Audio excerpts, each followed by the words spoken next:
जिस दिन जालिम अपने हाथ काट काट खाएगा और कहेगा कि ऐ काश मैंने पैगंबर के साथ रास्ता इख्तियार किया होता।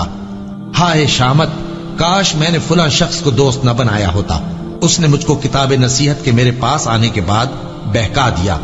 और शैतान इंसान को वक्त पर दगा देने वाला है। यूं नहीं, जब जमीन कूट कूट कर बराबर कर दी जाएगी और तुम्हारा परवरदिगार जलवा फरमा होगा और फरिश्ते कितार दर कितार आ जाएंगे और दोज़ख उस दिन सामने लाई जाएगी, तो इंसान उस दिन सोचेगा, मगर अब सोचने से उसे फायदा कहां मिल सकेगा। कहेगा काश मैंने अपनी इस जिंदगी के लिए कुछ आगे भेजा होता, तो उस दिन न कोई अल्लाह के अजाब की तरह का अजाब देगा और न कोई उसके जकड़ने की तरह जकड़ेगा। जिस दिन उनके चेहरे आग में उलट पुलट किए जाएंगे तो कहेंगे ऐ काश हम अल्लाह की फर्माबरदारी करते और रसूल सल्लल्लाहु अलैहि वसल्लम का हुक्म मानते। और जिसका नामा-ए अमाल उसके बाईं हाथ में दिया जाएगा तो वो कहेगा ऐ काश मुझको मेरा अमाल नामा न दिया जाता और मुझे मालूम न होता कि मेरा हिसाब क्या है। ऐ काश मौत मेरा काम तमाम कर चुकी होती, आज मेरा माल मेरे कुछ भी काम ना आया, मुझसे मेरा इख्तिदार जाता रहा। हुक्म होगा कि इसे पकड़ लो, अब इसे तौक पहना दो, फिर दोज़ख की आग में इसे झोंक दो, फिर जंजीर से जिसकी लंबाई 70 गज है जकड़ दो। और इनसे दुनिया की जिंदगी की मिसाल भी बयान कर दो कि वो ऐसी है जैसे पानी जिसे हमने आसमान से बरसाया तो उसके साथ जमीन की पैदावार मिलकर निकली, फिर वो चूरा चूरा हो गई कि हवाएं उसे उड़ाती फिरती हैं। और अल्लाह तो हर चीज पर कुदरत रखता है। माल और बेटे तो दुनिया की जिंदगी की रौनक और जीनत हैं, और नेकियां जो बाकी रहने वाली हैं वो सवाब के लिहाज से तुम्हारे परवरदिगार के यहाँ बहुत अच्छी और उम्मीद के लिहाज से बहुत बेहतर हैं। और जिस दिन हम पहाड़ों को चलाएंगे और तुम जमीन को साफ मैदान देखोगे और इन लोगों को हम जमा कर लेंगे तो इनमें से किसी को भी नहीं छोड़ेंगे और सब तुम्हारे परवरदिगार के सामने सफ बांध कर लाए जाएंगे। तो हम इनसे कहेंगे कि जिस तरह हमने तुमको पहली बार पैदा किया था उसी तरह आज तुम हमारे सामने आए, लेकिन तुमने तो ये ख्याल कर रखा था कि हमने तुम्हारे लिए क़यामत का कोई वक्त मुकर्रर ही नहीं किया। और आमाल की किताब खोल कर रखी जाएगी तो तुम गुनाहगारों को देखोगे कि जो कुछ उसमें लिखा होगा उससे डर रहे होंगे और कहेंगे हाय शामत, ये कैसी किताब है कि न छोटी बात को छोड़ती है न बड़ी को, कोई बात भी नहीं मगर उसे लिख रखा है, और जो जो अमल किए होंगे सबको हाजिर पाएंगे और तुम्हारा परवरदिगार किसी पर जुल्म नहीं करेगा।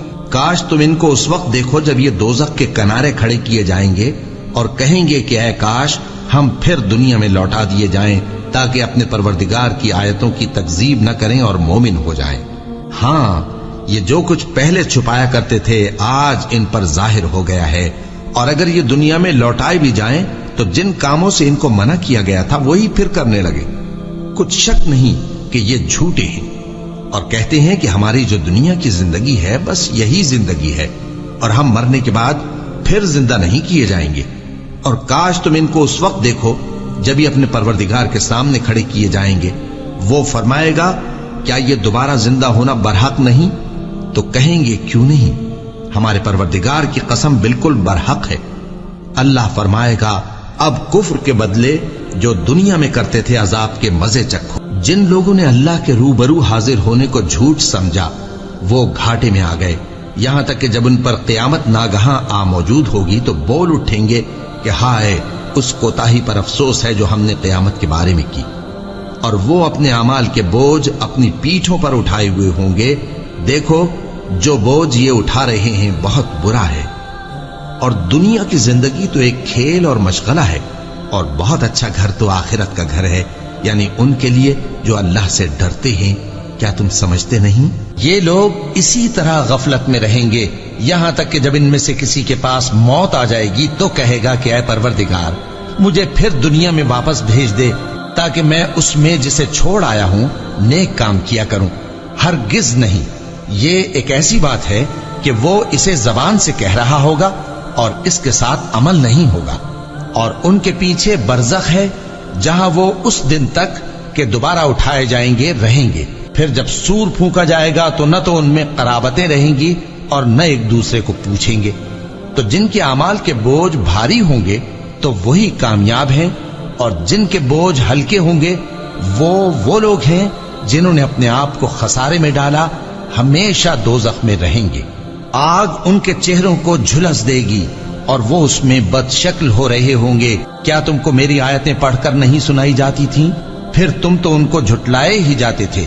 वो कहेंगे, ऐ हमारे परवरदिगार, हम पर हमारी कमबख्ती गालिब आ गई और हम रास्ते से भटक गए। ऐ परवरदिगार, हमको उसमें से निकाल दे। अगर हम फिर ऐसे काम करें तो जालिम होंगे। फरमाएगा कि उसी में जिल्लत के साथ पड़े रहो और मुझसे बात न करो।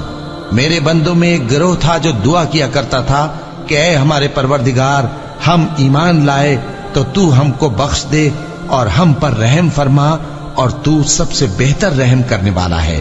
तो तुम उनसे तमस्खुर करते रहे, यहां तक कि उनके पीछे मेरी याद भी भूल गए, और तुम हमेशा उनसे हंसी किया करते थे। आज मैंने उनको उनके सब्र का बदला दिया कि वही कामयाब हो गए। अल्लाह पूछेगा कि तुम जमीन में कितने बरस रहे? वो कहेंगे कि हम एक रोज या एक रोज से भी कम रहे थे। शुमार करने वालों से पूछ लीजिए। अल्लाह फरमाएगा कि वहां तुम बहुत ही कम रहे, काश तुम जानते होते। क्या तुम ये ख्याल करते हो कि हमने तुमको बेमकसद पैदा किया है और ये कि तुम हमारी तरफ लौट कर नहीं आओगे? तो अल्लाह जो सच्चा बादशाह है, उसकी शान इससे ऊंची है। उसके सिवा कोई माबूद नहीं, वही अर्श करीम का मालिक है।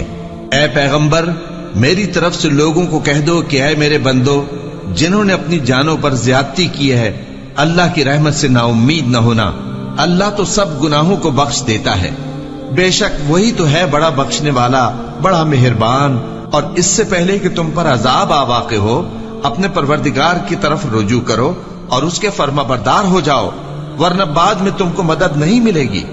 और इससे पहले कि तुम पर नागहां अजाब आ जाए और तुमको खबर भी ना हो, इस निहायत अच्छी किताब की जो तुम्हारे परवरदिगार की तरफ से तुम्हारी जानिब नाजिल हुई है, पैरवी करो।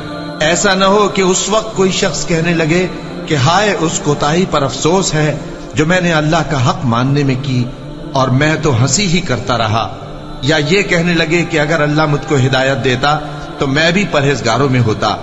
या जब अजाब देख ले तो कहने लगे कि अगर मुझे फिर एक दफा दुनिया में जाना हो तो मैं नेकूकारों में हो जाऊं। इरशाद होगा, क्यों नहीं, मेरी आयतें तेरे पास पहुंच गई थी, मगर तूने उनको झुटलाया और शेखी में आ गया और तू काफिर बन गया।